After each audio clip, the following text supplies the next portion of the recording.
Tantor Audio, a division of Recorded Books, presents The Beauty of the Mist by Mcgoldrick, narrated by Ruth, Urquhart.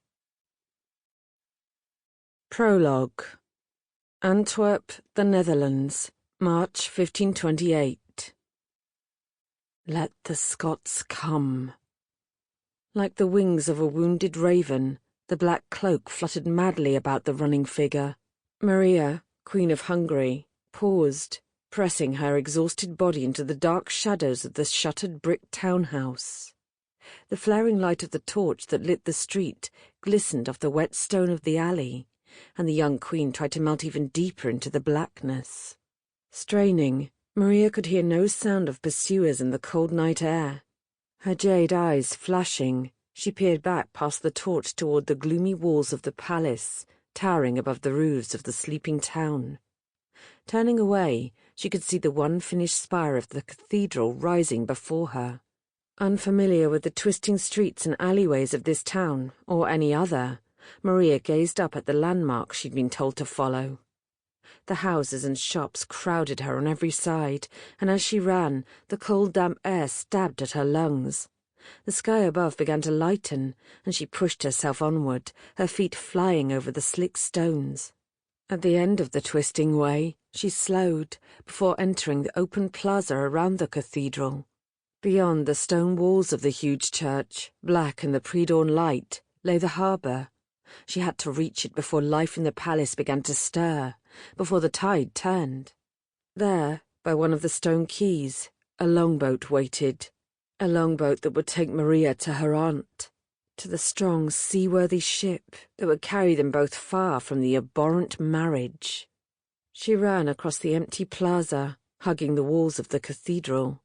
She would make it to the harbour now. She could smell the brackish water of the river already. Let the Scots come. Let them come. Chapter 1. Stirling Castle, Scotland, March 1528. A gilded cage is still a cage. John Macpherson, Lord of the Navy, stood with his back to the smouldering fire and watched in restrained silence as the young king with the fiery red hair halted his restless pacing at one of the glazed windows overlooking the open courtyard of Stirling Castle. Following the young man's gaze, he could see that the 16-year-old monarch's eyes had riveted on a solitary raven flying free in the grey Scottish skies that surrounded the castle walls. Across the chamber, Archibald Douglas, the Earl of Angus, smoothed his long black beard over his chest as he finished reading over the last of the official letters. Folding the document, the powerful lord paused and looked up at the black-clad young man by the window before dripping wax onto the parchment. John saw a smile flicker over the Lord Chancellor's face as he lifted the king's royal seal, pressing it into the soft wax. "With these letters, Sir John should have no trouble fetching your bride, your Majesty." Angus corrected himself, seeing the king turn his glance briefly on him. His face hiding the growing rage within, John Macpherson continued to watch the scene unfolding before him. The king had summoned him to court for instructions on a mission of the utmost importance. But after spending just a few short moments with these two men, John knew that the horrible rumours he'd been hearing were all true. Archibald Douglas, the Earl of Angus, chief of the powerful Douglas clan, Lord Chancellor of Scotland, member of Regency Council, and the ex-husband of Queen Margaret, had King James, his stepson, under lock and key. The Chancellor turned to the silent Highlander. "Sir John, the Emperor Charles is expecting you at Antwerp before the end of the month. I don't think I need to tell you that it is quite an honour that he's entrusting his sister, Mary of Hungary, to our care for the voyage." "Aye, my lord," John responded, looking at the king as he answered. "His Majesty will be spending Easter at Falkland Palace," Angus continued. "But if you need to contact me, I'll be in the south, clearing vermin from the borders." The king turned his face to John, and their eyes met. John Macpherson saw once again the flash in the lad's eyes, the same fearless spark that the Highlander had first witnessed years earlier in the fatherless bairn. James had been only an infant when his father died fighting the English at Flodden Field. Entrusted to the safekeeping of one brave woman and a handful of loyal supporters, the Crown Prince had been whisked across the Highlands while a few stalwart nobles struggled to arrange for his safe return. And then he had come back to the arms of the Queen Mother. Still not yet 2 years of age, he had been crowned James V, King of Scotland.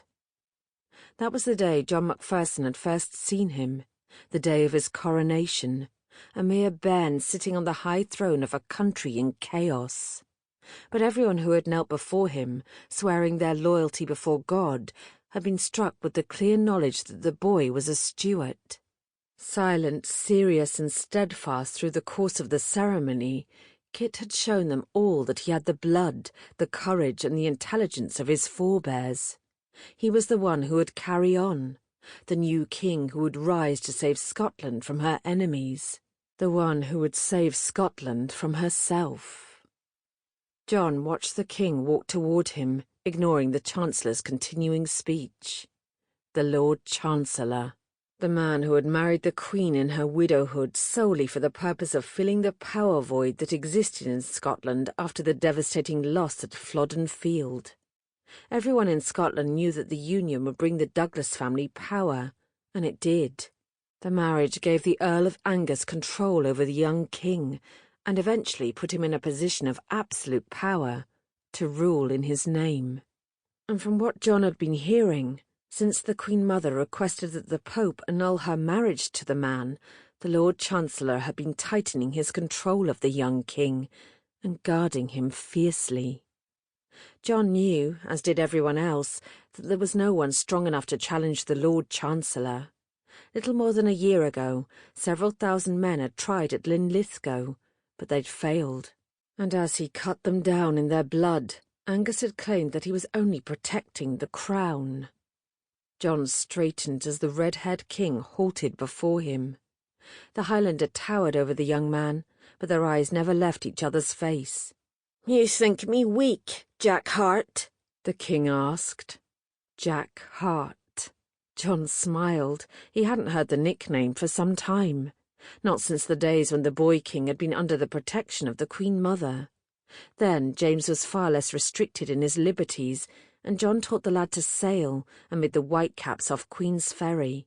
They spent a full summer in each other's company, and it was then that the young king had learned the name that John had once been called by the sailors of the Macpherson ships.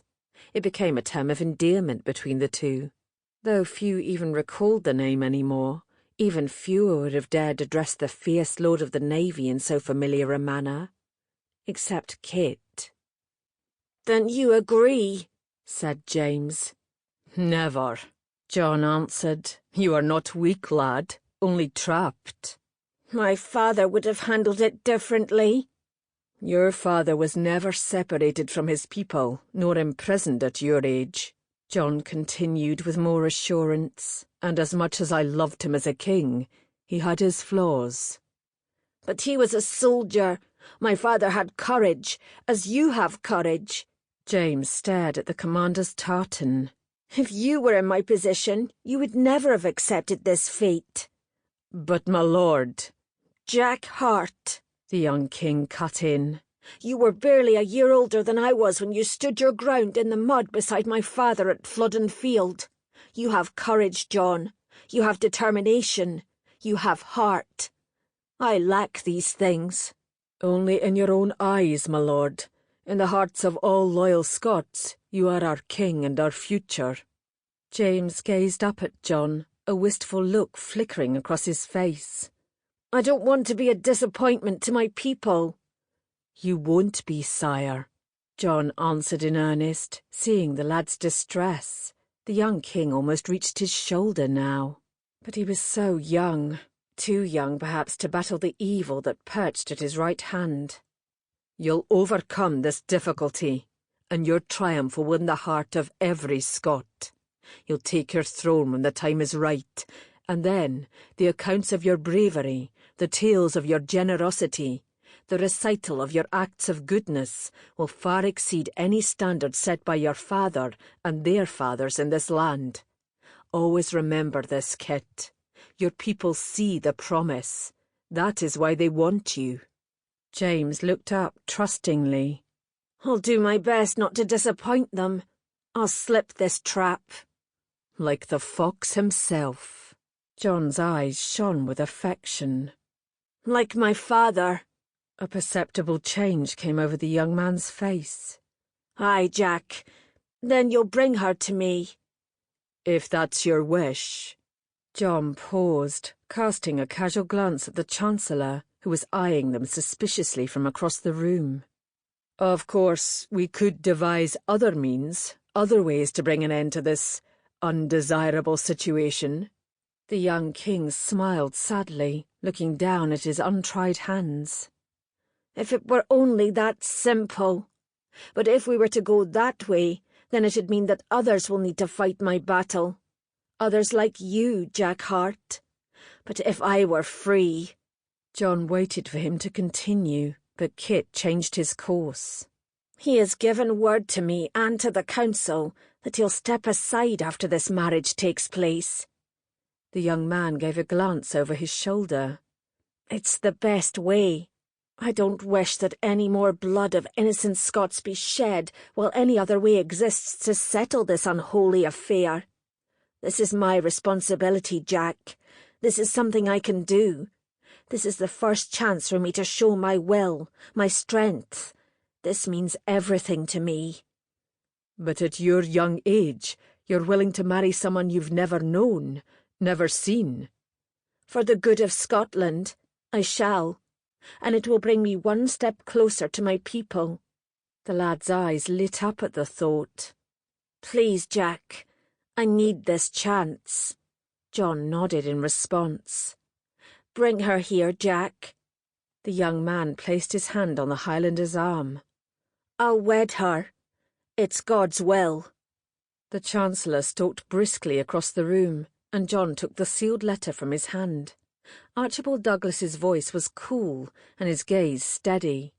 "Keep her safe, Sir John." John nodded curtly to the Chancellor, and, exchanging a telling look with the young king, bowed to them both before departing from the chamber. Chapter 2. The German Sea, off the coast of Denmark. Maria's hands were chafed, raw and bloody. Tucking the oars awkwardly under her arms, the young woman pressed her fingers against the stinging red flesh on the palms of her hands. A small billow shifted the open boat, and one of the oar handles lifted, banging her hard under the chin. "You're certainly no sailor, my girl," Isabel threw out, in an effort at caustic wit, though her aging eyes drooped with a deadening weariness. Maria sadly took in the sight of the woman before her. The loss of blood, the cold, and the exhaustion were taking their toll. "I think it would be better if you slept, Aunt." Isabel stretched her sore legs, and then, shaking her fingers, tried to fight off the numbness that gradually was settling into her body. "I can't sleep. I won't. Not with a novice at the oars. If it is my fate to become bait for some half-frozen northern fish, then, by God, I want to be awake." Isabel sighed. "It won't be long now. I can feel it. The noise you're making trying to row is enough to lead the blackguard straight to us, even in this fog." Maria rolled her eyes, trying to ignore both fear and the damp, bone-chilling cold. Wrapping her fingers painfully around the wet wooden shafts, she flexed her aching shoulders and started once again to push the small boat through the endless fog. "Just think of the time you've spent, wasted," Isabel continued. "In the time to make even one of your elegant tapestries, you might have been learning something useful, something about the sea, about how to survive." Maria sighed, the strength draining out of her arms with every word her aunt spoke, with every stroke of the oars. Trying to ignore her pain and the growing sense of hopelessness that was stealing through her, the young woman forced herself to focus on the sound of the oars slapping against the murky black-green water. but nothing proved effective in shutting out Isabel's continuous stream of conversation. Shipwrecked, stranded, vulnerable. The thought swept over the young woman with a numbing coldness, like nothing she'd ever experienced. Maria fought back her tears as she looked over her shoulder at the dying Spaniard stretched in the bow of the boat. How easy it would be to close her eyes and lie back like him, to let nature take its course. The sailor hadn't moved for quite a while. She wondered if he was still alive. He looked at peace. The musket shot that had wounded her Aunt Isabel had found its final resting place deep in the chest of the poor man. Perhaps it would have been better if Maria herself had been the recipient of such a wound. Perhaps then she'd be the one at peace, far beyond the cold and the aching muscles and the stinging hands and the overpowering weariness. She shook her head and tried to rid herself of such morbid thoughts. Glancing back at her aunt, Maria thought for a moment to ask Isabel to go past her and check on the sailor, but then she decided that even asking her to hold the oars while she herself moved forward to him was foolishness. The thought of unbalancing the boat with the shifting of weight was unthinkable. "I think we've been going around in circles," Isabel muttered, as petulantly as she could manage. "You're probably correct, and you should add lack of navigation abilities to my list of shortcomings," Maria whispered, then looked down at the smear of blood spreading from her palms onto the wooden oar handles. Her fingers were stiff, and her muscles were cramping terribly. She silently thanked the Virgin Mother that her hands were sticking to the handles. It was the only reason her arms had not fallen off. Yet.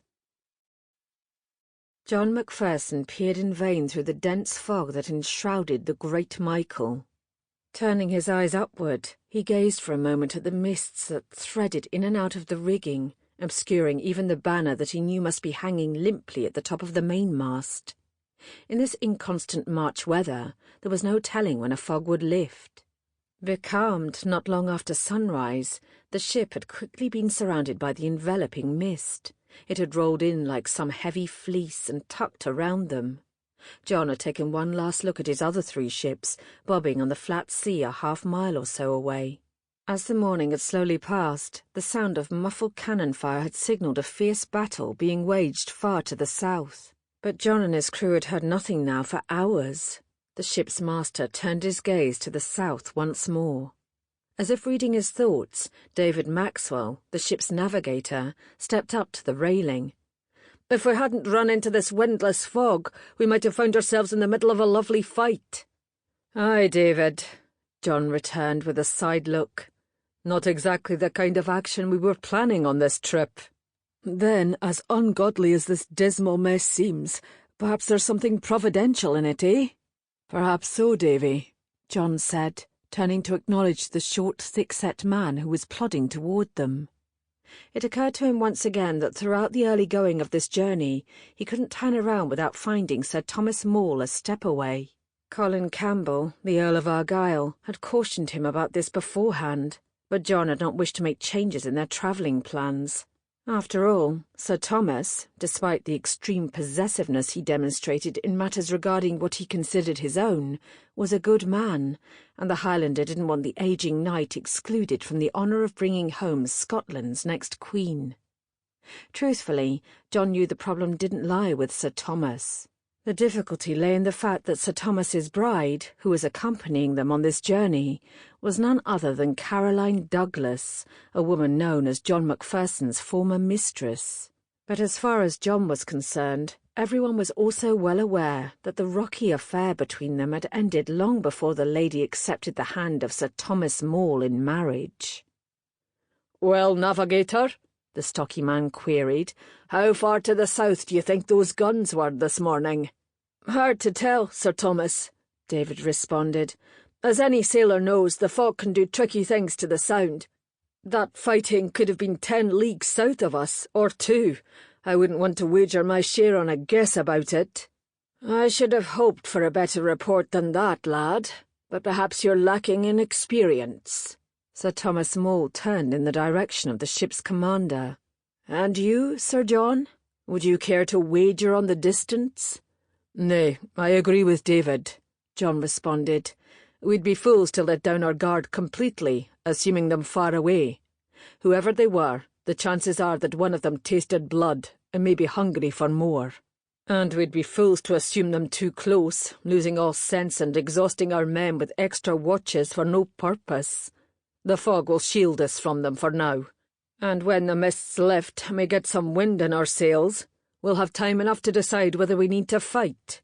In any case, we're prepared for whatever action is needed. If this were any other mission, Sir John— Thomas Maule nodded seriously, patting the longsword at his side— I wouldn't mind a little action. But on the sea, Sir Thomas, battles differ greatly from those on land, David cautioned. A strong arm and a mighty sword are all for naught when there's no solid ground for your footing. John held back his smile. The voyage from Edinburgh's seaport at Leith had taken too long for his men's liking. As pleased as they were to look upon the pretty faces of noblemen's wives and daughters, most of them had little respect for the shows of courtly behaviour by the husbands and fathers. Having a group of land-dwelling nobles on board had already presented a number of problems with the rough and plain-speaking sailors of the Great Michael, though nothing had as yet gotten out of hand. But John could only guess at the problems of discipline that would accompany their trip back to Scotland. After all, they would have a queen and her entourage to contend with. "For us who fought in the muck at Flodden, laddie," the squat warrior retorted, "no deck made of wood will ever be cause for alarm." "Aye, Sir Thomas," John broke in, trying to head off what he knew could quickly develop into a full-fledged brawl. "As you say, were this any other mission, but for now you might make yourself comfortable. We could be in for quite a long wait. Thank you, navigator." David Maxwell, perceiving the hint from his master, bowed to the two noblemen and detached himself from them. John watched the navigator as he worked his way forward, the white feather in the young man's bright blue cap bobbing cheerfully as he stopped and talked with each sailor that he passed. "That lad," Sir Thomas began, "is lacking all sense of rank and position." John continued to watch his man. "We all have our flaws, but David Maxwell is as sharp as the blade of your dirk, and he fears no man. David's as loyal to Scotland as any man alive, though he may be perhaps just a wee bit proud of his sea-going mates." He turned and looked at the stocky fighter beside him. "These folk who sail the high seas have as much right to be called warriors and heroes as those that fight on land, but most have not been credited as such." Sir Thomas rubbed his fingers thoughtfully over his chin. "And being a man who has spent his whole life in the service of his country," John continued, "you know perhaps better than most the reasons that drive a young man like him." The elder man nodded slightly. "He is the best navigator I've ever seen." John turned his gaze back to the scene before him. "He's been to the New World, and he's gone around Africa, clear to India. He is a fine young man, Sir Thomas." John Macpherson looked on as the watch changed. From the forecastle, half a dozen men emerged, scurrying up the dripping lines of the rigging to their posts aloft. A few moments later, the sailors who'd been relieved began to work their way down to the deck, disappearing forward into the crew's quarters. With the exception of Sir Thomas, the members of the delegation of nobles who were sailing on the Great Michael had hardly stepped foot on deck at all. This certainly suited John. In the few brief instances when he'd joined them below, John had found the conversations consisted of the same idle prattle that he'd found in every court in Europe.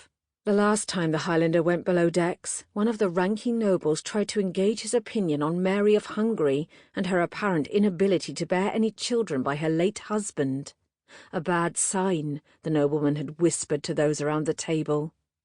Leaning out over the side of the vessel, John eyed the sturdy timbers of the hull and considered Sir Thomas for a moment. He knew the knight was keeping an eye on him, and that was perfectly acceptable to him. In fact, remembering Caroline's style of love-play, he wondered at times if she had already started her games, had begun to make Sir Thomas wild with jealousy. Knowing her so well, John was prepared to respond should the time come, but he was still not sure if her unfortunate husband even knew the game was on. The Highlander's face grew grim. He knew the going could get rough, perhaps even bloody, depending on Sir Thomas. Indeed, if he could get through this voyage without having to deal with Caroline Mole, he would count the trip as miraculous. "Tell me, if you would, Sir John, your opinion." Sir Thomas ran his heavy hands thoughtfully over the wet railing. "How is it that the Holy Roman Emperor Charles, the most powerful monarch this side of Suleiman the Magnificent, agrees to let us convey his sister to her new husband?" "Tradition, I assume," John responded after a pause, glad to see that the man had found an agreeable topic to converse upon. "And the nature of the bargain? If we lose her, there'll be war to settle the affair, along with a certain demand for the return of the first dowry payment that the Lord Chancellor's presently keeping in Stirling Castle." The elder man hesitated for a moment, searching for the right words for what was on his mind. "It can all be a nasty business, can it not?" he asked at last under his breath. "Marriage, I mean." "Many believe that to be the case, Sir Thomas." "It doesn't need to be, you know." The man continued to stare down at his hands and the dark wood beneath them. "As one who is going through it a second time, I tend to see it differently." John nodded noncommittally. "I'm inclined to believe that not only royal marriages, but that most betrothals, even among the lowliest, are often ruined by the financial motives that so often bring two families, and hence a man and woman, together." Sir Thomas turned and eyed the warrior. "What's your opinion on the topic, Sir John?" The Highlander knew what he was asking. "I've not found this to be the case in my own personal experience, Sir Thomas, but I believe you are correct in what you say. However, once a union is formed, perhaps love can create the truly lasting bond." "Ah, but what do you think the elements are that foster that difference in a marriage, that gives some people such an edge, such a chance for lasting happiness?" John stared out at the wisps of fog that continued to rise and settle around the ship. Though it halted the progress of his mission, there was real beauty in the mist. If only he knew the answer to the man's question. His face clouded over. "You are speaking to the wrong man, Sir Thomas." Even though her name had not been mentioned yet, this was the closest the two had ever come to discussing Caroline. "You are the last of your brothers to wed." John turned and looked at him. "That's true." "If you truly believe what you've just said, then what is it that's held you back? Marriage, by all accounts, suits the Macphersons well. So why not you?" The Highlander paused. He wanted to give a quick answer and put the man's mind at ease, but he couldn't. How could he speak of the happiness that he saw in his own brothers' marriages without sounding envious of their great joy? He could have asked Caroline to be his wife. Many thought he would. Their intermittent affair had lasted nearly 7 years, but still, when it came to the end, taking her as wife was a choice he couldn't make. He'd let her go. She was not Fiona, nor was she Elizabeth. Those women who John's brothers had been fortunate enough to wed were rare creatures, and the Highlander knew it. Caroline was not like them, and what had existed between the two of them was far different from what he had seen in his family. They shared their moments of physical passion, but real love had never been within their grasp. And passion with Caroline was not a particularly suitable subject of discussion at the moment. "My answer," John said at last, "is that I've not felt inclined to marry. Not yet." "Then, no second thoughts?" Sir Thomas asked quietly. John met his direct gaze. Surprisingly, there was no hostility in the man's honest face. John knew it was his right to ask. "None. None at all." The loud squawk of a seabird somewhere overhead brought the elder woman back to the present. Isabel leaned forward, hiding a wince, and looking concernedly at her niece. God, what had she done? The torn and bloody cloak that was draped over the young woman was in better shape than the creature within. Isabel looked at a bruise on Maria's forehead and the new one on her chin. She saw the pale skin and bloodless lips. Maria's eyes had lost their shine and had taken on a vacant look.